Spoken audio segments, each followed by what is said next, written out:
Hello, welcome to all of you.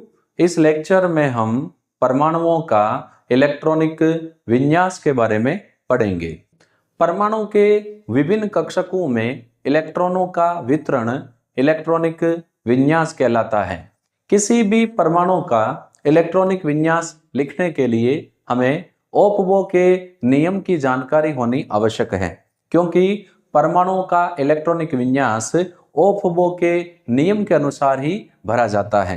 यदि आपको ओप्बो के नियम के बारे में जानकारी नहीं है तो इलेक्ट्रॉनिक विन्यास में दिक्कत आती है, इसीलिए आप पिछला वीडियो जरूर देखें। ओप्बो के नियम में N+L का नियम, हुंड की अधिकतम बहुलता का नियम और पावली का अपवर्जन नियम है। N+L के नियम के अनुसार पहले वह उपकोष भरा जाता है जिसके N+L का मान कम हो। यदि दो उपकोषों के N+L का मान समान है तो पहले वह उपकोष भरा जाएगा जिसके N का मान कम है। हुंड की अधिकतम बहुलता के नियम के अनुसार जब तक एक उपकोष के विभिन्न कक्षकों में एक एक इलेक्ट्रॉन का वितरण नहीं होता तब तक उस उपकोष के किसी भी कक्षक में इलेक्ट्रॉनों का युग्मन नहीं होगा।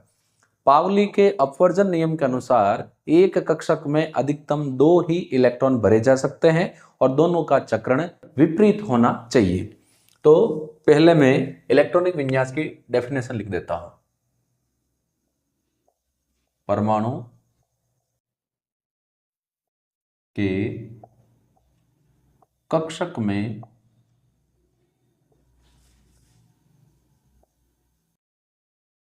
या कक्षक को कर लेते हैं।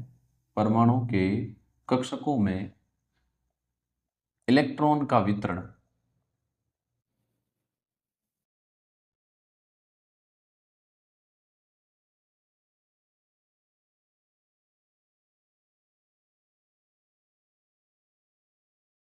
इलेक्ट्रॉनिक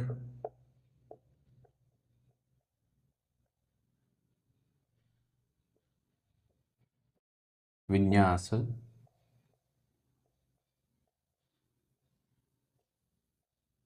कहलाता है।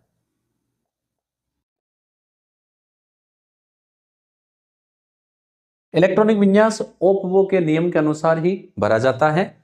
परमाणु के इलेक्ट्रॉनिक विन्यास का निरूपण हम दो प्रकार से करते हैं। तो इलेक्ट्रॉनिक विन्यास का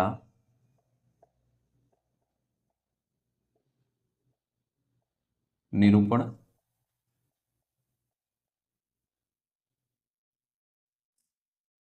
दो प्रकार से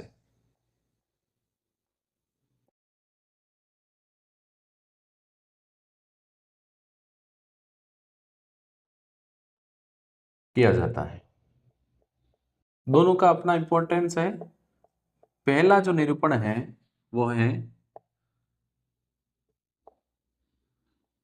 SPDF संकेतन और दूसरा है कक्षक आरेख। इन दो तरीकों से हम इलेक्ट्रॉनिक विन्यास लिख सकते हैं। पहला जैसे है SPDF संकेतन, हम इसकी बात करते हैं।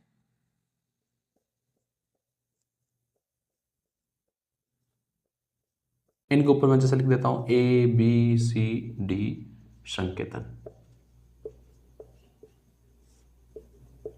इसमें एक उपकोष में इलेक्ट्रॉनों को भरने के लिए या वितरण के लिए हम S, P, D और F संकेतन का यूज करते हैं।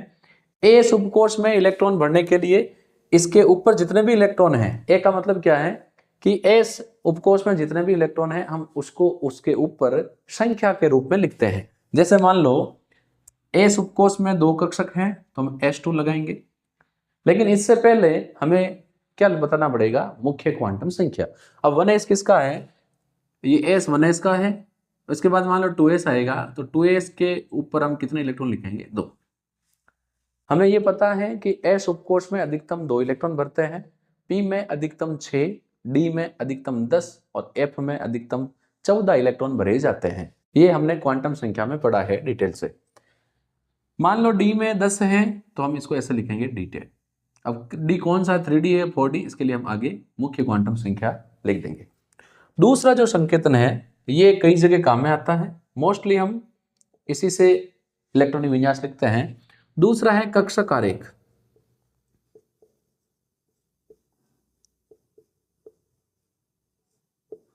कक्षक आरेख में एक उपकोष में उपस्थित विभिन्न कक्षकों को ब्लॉक या बॉक्स के रूप में प्रदर्शित किया जाता है, और इलेक्ट्रॉन यदि उसका चक्रण क्लॉकवाइज है तो उसको ऊपर की ओर तीर के निशान से बताएंगे, यदि उसका चक्रण एंटी क्लॉकवाइज है तो उसको तीर के निशान से डाउन साइड बताएंगे। जैसे मान लो हम डी उपकोष की बात करें तो डी उपकोष में कितने कक्षक हैं? 5। तो इन कक्षकों को हम ऐसे बॉक्स के रूप में प्रदर्शित करेंगे। अगर इलेक्ट्रॉन का डायरेक्शन अपर साइड है यानी क्लॉकवाइज है तो तीर का निशान ऊपर लगाएंगे, एंटी क्लॉकवाइज है तो तीर का निशान नीचे की ओर लगाएंगे। जैसे मान लो हाइड्रोजन की बात करें या हाइड्रोजन के बाद जैसे हीलियम की बात करें तो हीलियम का जो इलेक्ट्रॉनिक विन्यास है यदि हम इससे भरें तो पहले आएगा 1s, इसमें आ जाएंगे 2, फिर आएगा 2s, इसमें भी आ जाएगा 2, क्योंकि हीलियम कितने पर होता है? हीलियम होता है 2 पर, तो 2s की जरूरत नहीं है।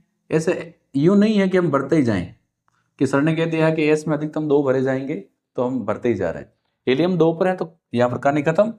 अब इसका कक्षक आरेख कैसे बनाएंगे? एस उपकोष में एक ही कक्षक होता है, ये एस उपकोष, एक इलेक्ट्रॉन अपर साइड एक इलेक्ट्रॉन डाउन साइड, ऊपर वाला क्लॉकवाइज नीचे वाला का जो है वो है एंटी क्लॉकवाइज। ऐसे ही मान लो अगर हम सोडियम की बात करें जो 11 पर है तो इसमें पहले आएगा 1s, इसमें 2, फिर आएगा 2s, इसमें भी 2, फिर आएगा 2p, इसमें अधिकतम 6, फिर आएगा 3s, तो 2 2 4 6 10 और 1 11, सोडियम 11 पर होता है। अब इसका जब हम कक्षकीय आरेख बनाएंगे, जैसे मान लो मैं पी की बात करूं तो इसका जो 2p है वो ये कुछ इस प्रकार होगा। अब पी में पहला, दूसरा, तीसरा उंड का नियम, फिर चौथा युग्मन, फिर पांचवा, फिर छठा।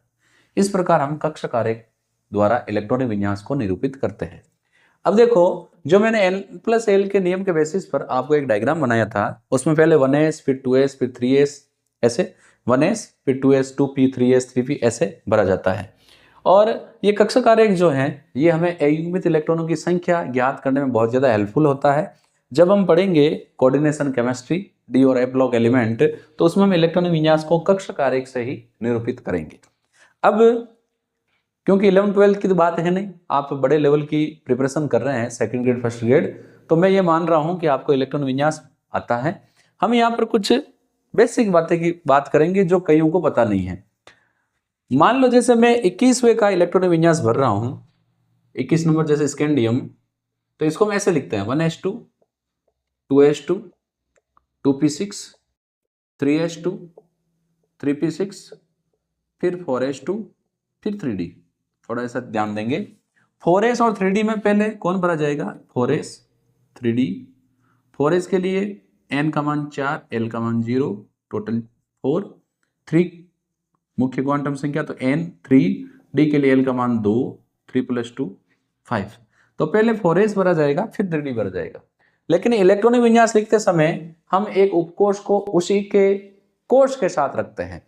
जैसे 3D है ये तीसरे कोष का है, इसीलिए जब हम इलेक्ट्रॉनिक विन्यास लिखेंगे तो कुछ ऐसे लिखेंगे, 3D को इसके साथ रखेंगे और फिर 4s को अलग रखेंगे। एक उपकोष के विभिन्न कक्षकों को एक कोष के विभिन्न उपकोषों को उसी के साथ लिखा जाता है।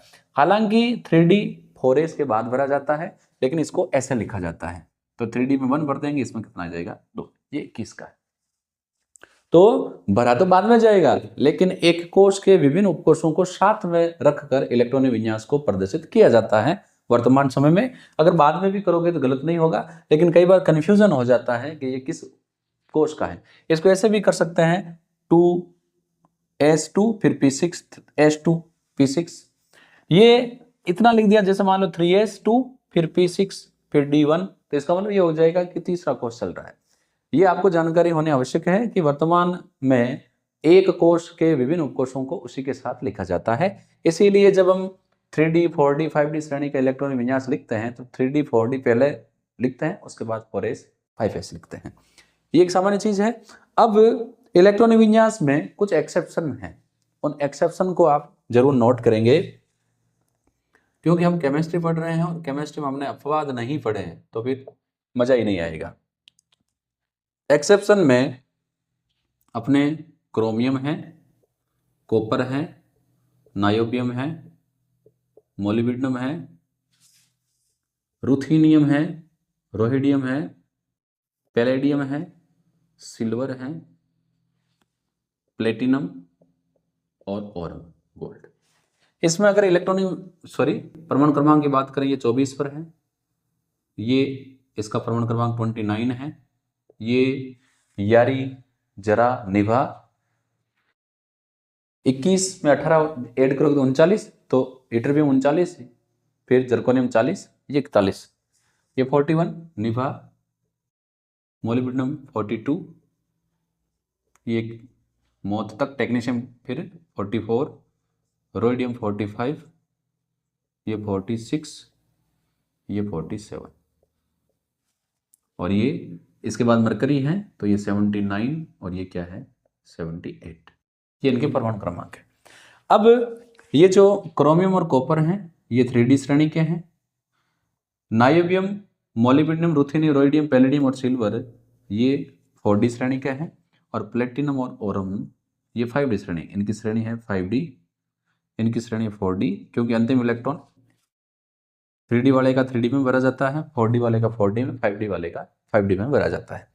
अब हमें ध्यान क्या रखना है कि जो इलेक्ट्रॉनिक विन्यास है, जैसे एक छोटी सी बात ये भी है कि इतना बड़ा इलेक्ट्रॉनिक विन्यास लिखने से बचने के लिए हम क्या करते हैं, देखो 1s2 2s2 2p6 3s2 3p6, ये जो यहाँ से लेके यहाँ तक जो इलेक्ट्रॉनिक विन्यास है वो किसका है, ऑर्गन का, 18 नंबर का है। इसीलिए इसको हम सॉर्ट करने के लिए क्या करते हैं कि स्कैंडियम का इलेक्ट्रॉनिक विन्यास ऑर्गन को हमने बड़े ब्रैकेट में बंद कर दिया, यानी इतना लिखने की आवश्यकता नहीं है, फिर 3d1 4s2, बस सॉर्ट भी हो गया। इसके बाद जैसे मान लो जो एलिमेंट ऑर्गन के बाद क्रिप्टॉन के बाद आता था, 36 तक का इलेक्ट्रॉन विन्यास लिखने की आवश्यकता नहीं, उसके बाद हम लिखते हैं। तो इनमें थोड़ा सा आप ध्यान देंगे, यहां पर फिर आएंगे वापस, इनके इलेक्ट्रॉनिक विन्यास में यह ध्यान रखना है कि सबका जो डी है उसमें +1 करना है, और जब सबका जो बाइथम एस है उसमें -1 करना है। जैसे क्रोमियम में 24 है तो होना चाहिए D4S2, लेकिन होगा क्या D5S1। कॉपर में होना चाहिए D9S2, होगा D10S1। ऐसे ही नायोबियम, मोलिब्डेनम, रुथेनियम, रोहिडियम, पैलेडियम और सिल्वर, प्लेटिनम और ओरम, इन सब में आपको ये रखना है कि बाइथम एस से एक कम करना है, और 3D में, 4D में, 5D में जो ओरिजिनल है उसमें +1 कर देना है। बस इसको एक ध्यान रखना है कि एक्सेप्शन में पैलेडियम ऐसा है जिसके 4D में 10 है और 5s में 0 है। इसके अलावा बाकी जितने भी हैं, पैलेडियम की मैंने बात कर दी है, बाकी जितने भी हैं इनके बाह्यतम एस में एक कम करना है, और आंतरिक जो डी है, जैसे इनका 3D 4D और इनका 5D, इसमें आपको एक एक्स्ट्रा करना है। बस आपको ये थोड़ा सा ध्यान रखना है।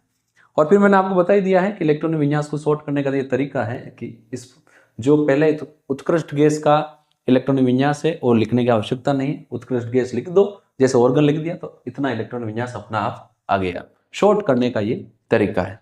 अब ये एक्सेप्शन क्यों देखने को मिलते हैं, जैसे अगर हम क्रोमियम की बात करें तो इसका इलेक्ट्रॉनिक विन्यास क्रोमियम का ऑर्गन के बाद 3d5 4s1। कॉपर की बात करें तो इसका इलेक्ट्रॉनिक विन्यास ऑर्गन के बाद 3d10 4s1। तो ये ऐसा क्यों हो रहा है कि D5 3d10 और s में एक ही हो रहा है?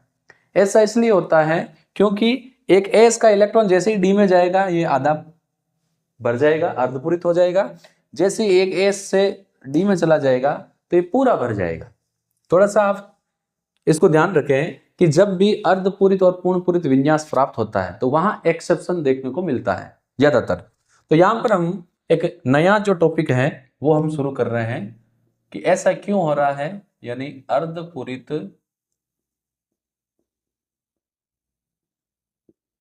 व पूर्णपूरित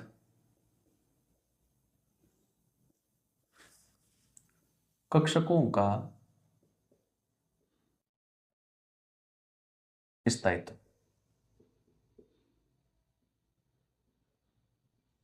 आधे भरे हुए और पूरे भरे हुए कक्षक स्थायी होते हैं।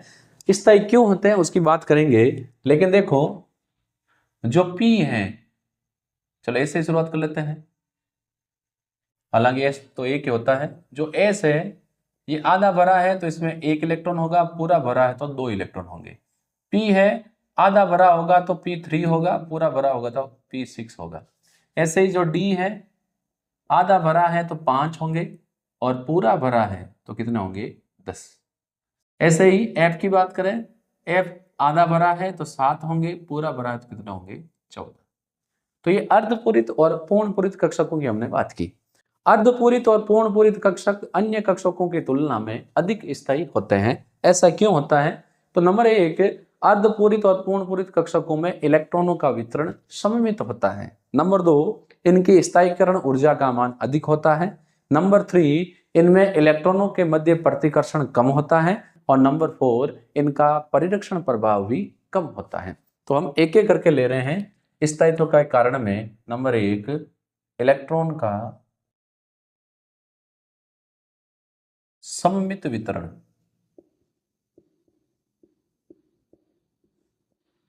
देखो जैसे मैं बात करूं पी कक्षक की, तो पी कक्षक जो है यदि आधा भरा है, हम उपकोष की बात कर लेते हैं, यदि आधा भरा है तो P3 होगा। तो पी उपकोष में अगर 3 इलेक्ट्रॉन है तो तीनों कक्षकों में समान इलेक्ट्रॉनों का वितरण हो गया, यानी सममित वितरण है। यदि हम बात करें कि P6 है तो P उपकोष के जो 3 कक्षक है इनमें इलेक्ट्रॉनों का वितरण समान होगा, क्योंकि प्रत्येक कक्षक में 2-2 इलेक्ट्रॉनों का वितरण है। तो नंबर 1, अर्धपूरित और पूर्ण पूरित कक्षकों के स्थायित्व का कारण यह है कि इनमें इलेक्ट्रॉनों का वितरण सममित होता है, समान इलेक्ट्रॉनों का वितरण होता है, इसलिए स्थायी होते हैं।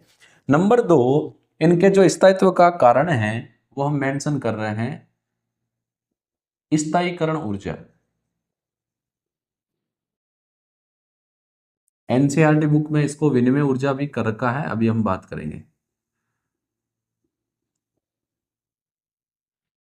या तो नहीं करेंगे, हम ब्रैकेट में कर लेते हैं।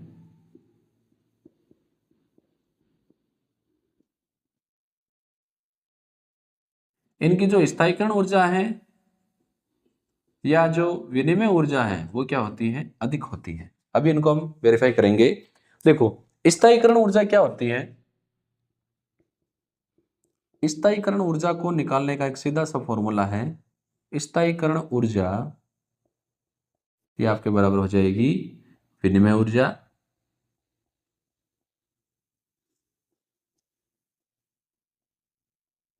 इसको हम रिप्रेजेंट करेंगे n कैसे, माइनस इलेक्ट्रॉनों के युग्मन के लिए जो ऊर्जा होती है उसको हम बोलेंगे युग्मन ऊर्जा, जिसको हम रिप्रेजेंट करेंगे x पाई से। अर्धपूरित और पूर्ण पूरित कक्षकों की स्थायीकरण ऊर्जा व विनिमय ऊर्जा का मान अधिक होता है, इसीलिए ये अधिक स्थायी होते हैं। देखो जैसे मैं बात करूं D4 की, तो D4 में इलेक्ट्रोविनिमय विन्यास कुछ ऐसा होगा। डी उपकोष में 5 कक्षक होते हैं, तो D4 में पहला, दूसरा, तीसरा, चौथा, हुंड के नियम के अनुसार ऐसे ही भरा जाएगा। अब इनकी विनिमय ऊर्जा में जो ये n है, n होता है समान चक्रण वाले इलेक्ट्रॉनों की संख्या। तो D4 में n की वैल्यू 4 हो जाएगी। तो ये विनिमय ऊर्जा जो है, इसकी विनिमय ऊर्जा बराबर हो जाएगी, फॉर्मूला देखो ये है n-1 डिवाइडेड बाई 2। कैपिटल कर लेते हैं, कैपिटल N, या चलो कैपिटल यहाँ भी कैपिटल, यहाँ भी कैपिटल, थोड़ा सा कन्फ्यूजन वाला मामला है तो हमने कन्फ्यूजन रखना ही नहीं है। n-1 ये n, ये जो n है ये क्या है, समान चक्रण वाले इलेक्ट्रॉनों की संख्या। तो यहाँ 4 है, 4, 4 माइनस 1/2, ये 4 रह जाएंगे, ये 3, 4 को 3 से गुणा करेंगे 12, कितना बच गया 6k। तो इसकी जो विनिमय ऊर्जा है D4 की वो है 6k, जबकि युग्मन तो इलेक्ट्रॉनों का है ही नहीं, तो युग्मन ऊर्जा कितनी होगी, 0। अगर हम D4 की जगह D5 की बात करें तो यहां देखो D5 में इलेक्ट्रॉनों का वितरण कुछ ऐसे होगा 1 2 3 4 5। यहां विनिमय ऊर्जा की अगर हम बात करें तो यहाँ समान चक्रण वाले इलेक्ट्रॉन कितने हैं? 5 है, सभी का चक्रण समान है। विनिमय ऊर्जा ये हो जाएगी 5, 5 माइनस 1/2। ये 5, ये 4, 20, 20 में 2 का भाग देंगे, कितना आएगा? 10 के। तो यहाँ पर जो विनिमय ऊर्जा है उसका मान कितना है? 10 के। इससे अधिक है। एक बात करते हैं D6 की। तो D6 में अब युग्मन होगा इलेक्ट्रॉनों का 1 2 3 4, पहला इलेक्ट्रॉन, दूसरा, तीसरा, चौथा, पांचवा और ये छठा। अब यहां पर जो विनिमय ऊर्जा है,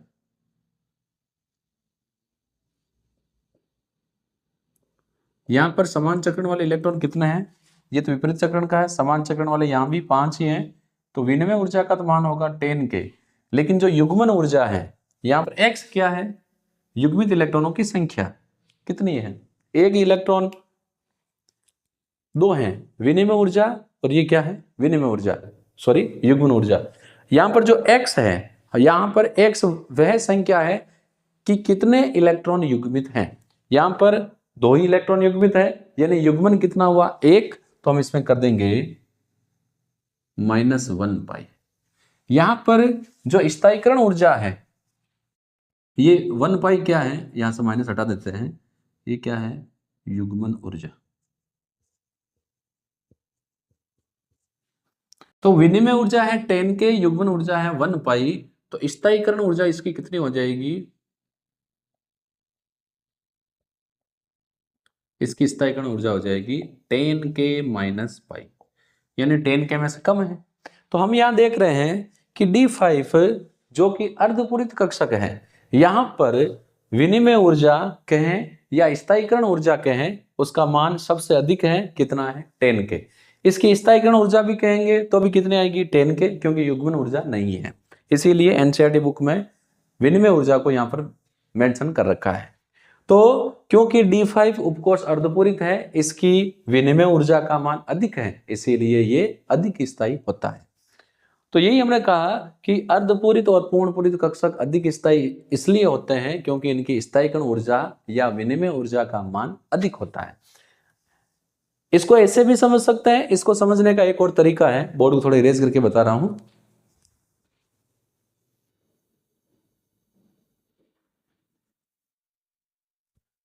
अब मैं विनिमय ऊर्जा के ऊपर आता हूं, क्योंकि एनसीईआरटी बुक में ये मेंशन है तो इसके बारे में हमें जानकारी होनी आवश्यक है। स्थायीकरण ऊर्जा से रिलेटेड मैंने आपको बताया था। विनिमय ऊर्जा क्या होती है? एक उपकोष में उपस्थित विभिन्न कक्षकों के इलेक्ट्रॉन आपस में विनिमय करने की, मैं विनिमय ऊर्जा की बात कर रहा हूं। विनिमय ऊर्जा क्या होती है?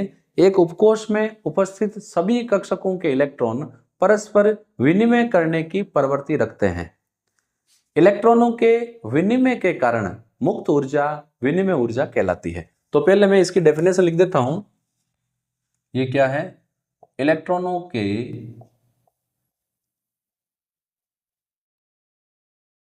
विनिमय के कारण मुक्त ऊर्जा विनिमय ऊर्जा कहलाती है। अर्धपूरित और पूर्णपूरित कक्षकों की विनिमय ऊर्जा का मान अधिक होता है। अब देखो, ये जो 10 के मैंने यहां निकाली है, इसको हम ऐसे भी कर सकते हैं। देखो, जैसे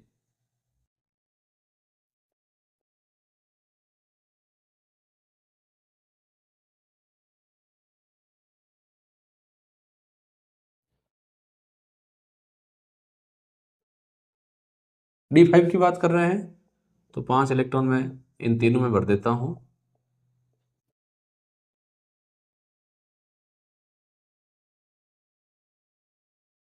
कोई कहेगा कि एक एक इलेक्ट्रॉन भर रहे हैं, जरूरी थोड़ी अपर डायरेक्शन हो।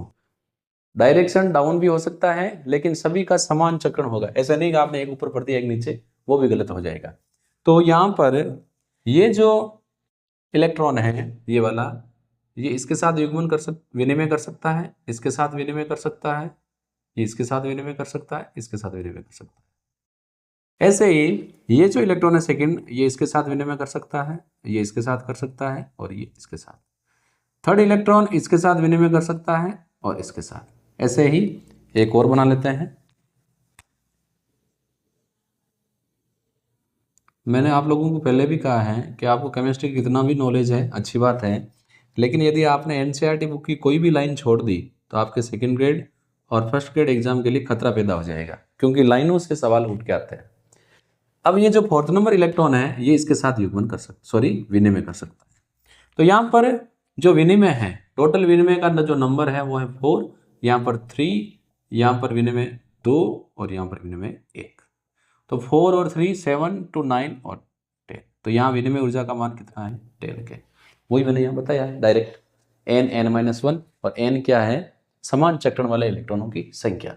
तो इस प्रकार हम देख रहे हैं कि इलेक्ट्रॉन दूसरे इलेक्ट्रॉन के साथ विनिमय करने की प्रवृत्ति रखते हैं। विनिमय का मतलब स्थान चेंज, ये इसकी जगह आ सकता है और ये उसकी जगह जा सकता है। तो इलेक्ट्रॉनों के विनिमय के कारण मुक्त ऊर्जा को विनिमय ऊर्जा कहते हैं। तो अर्धपूरित और पूर्णपूरित कक्षकों के स्थायित्व में पहला कारण है इलेक्ट्रॉनों का सममित वितरण होता है, अर्थात अर्धपूरित व पूर्णपूरित कक्षकों में सममिति पाई जाती है। सेकंड, इनकी विनिमय ऊर्जा का मान अधिक होता है। थर्ड, जो अर्धपूरित और पूर्णपूरित कक्षक होते हैं इनका परिरक्षण भी क्या होता है, कम। तो कम परिरक्षण प्रभाव, ये भी एक रीजन है। और इनमें इलेक्ट्रॉनों के मध्य प्रतिकर्षण भी क्या होता है, कम।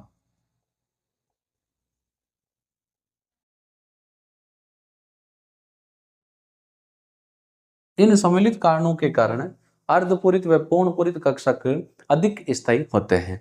तो इस वीडियो में हमने इलेक्ट्रॉनिक विन्यास के बारे में बात की।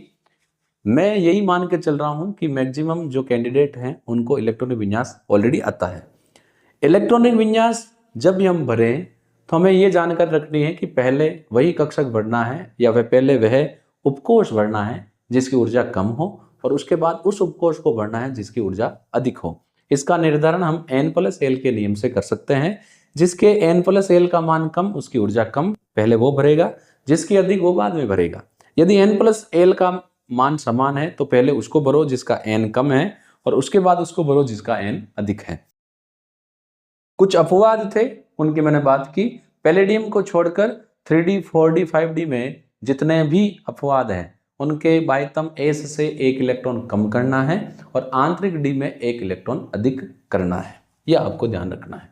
और इसके अलावा अर्धपूरित और पूर्णपूरित कक्षकों के स्थायित्व के कारणों की भी हमने यहाँ पर चर्चा की। उम्मीद करता हूँ कि ये जो वीडियो है ये आपके लिए बहुत ज़्यादा हेल्पफुल रहेगा। इसके साथ ही जैसे ही ये वीडियो कंप्लीट हो जाएगा, यहाँ तक के जो नोट्स है वो आपको मेरे टेलीग्राम चैनल टॉपर्स केमिस्ट्री पर उपलब्ध हो जाएंगे, जिनका आप PDF या फोटोकॉपी जैसे भी आप उसका यूज करते हैं यूज कर सकते हैं। एक बार नोट्स को पढ़ें। अगर आपको कोई दिक्कत है तो आप कमेंट बॉक्स में जरूर डालें कि जो नोट्स हैं वो आपके लिए हेल्पफुल है या नहीं। हम फिर मिलेंगे ऐसे ही और वीडियो के साथ। धन्यवाद।